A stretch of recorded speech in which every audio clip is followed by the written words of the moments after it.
pessoal, meu nome é André Peixoto, eu sou advogado e a gente vai dar sequência a essa série de vídeos bem curtos que a gente está falando sobre a reforma trabalhista, né? É uma legislação que entra em vigor em novembro de 2017 e traz alterações fundamentais ao dia a dia das empresas e a relação dos empregados com os empregadores. O tema que a gente vai falar nesse vídeo é sobre o trabalho intermitente.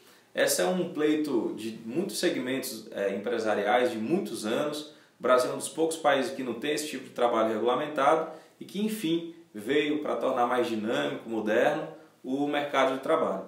E o que é o trabalho intermitente? É uma forma de contratação no qual existem períodos de atividade e de inatividade. São aquelas contratações que não são tão habituais, são contratações que são feitas a partir de uma demanda específica. Então, a empresa ela precisa, por exemplo, no final de semana, de uma diária ou duas diárias, por algum motivo que surgiu essa demanda, e ele faz essa contratação por tempo, por aqueles dias, 2, 3, 4 dias. E aí, na semana que vem, talvez ele não precise. Então, vai variar muito em torno dessa demanda. Então, é muito importante a gente fazer a distinção do trabalho intermitente, que é esse que alterna períodos de atividade e inatividade, com o tempo de regime parcial, que é de uma quantidade de horas semanais menores, e o prazo de tempo determinado, que a gente também vai falar em outro vídeo, que são quando você faz a contratação por 30, 60 dias, já sabendo quando começa e quando termina. Então, essas são modalidades diversas do trabalho intermitente. O trabalho intermitente, como eu disse, não tinha regulamentação e agora a gente passa a ter. Uma das críticas que se teve na reforma era de que o trabalho intermitente iria precarizar as relações de trabalho.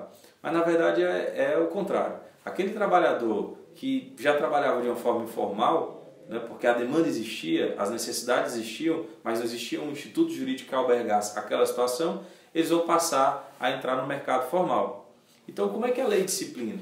Você tem 3 dias antes do serviço que você precisa contratar, você faz a solicitação para aquela pessoa que você pretende utilizar.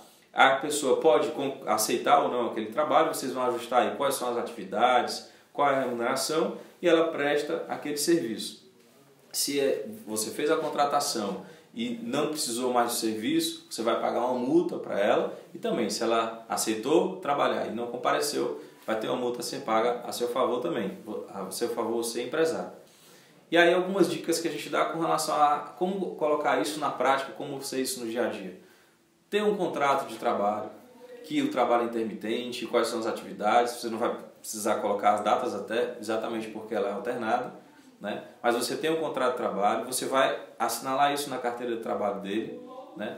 E ao final do serviço ele já recebe imediatamente o valor daquelas horas que ele trabalhou.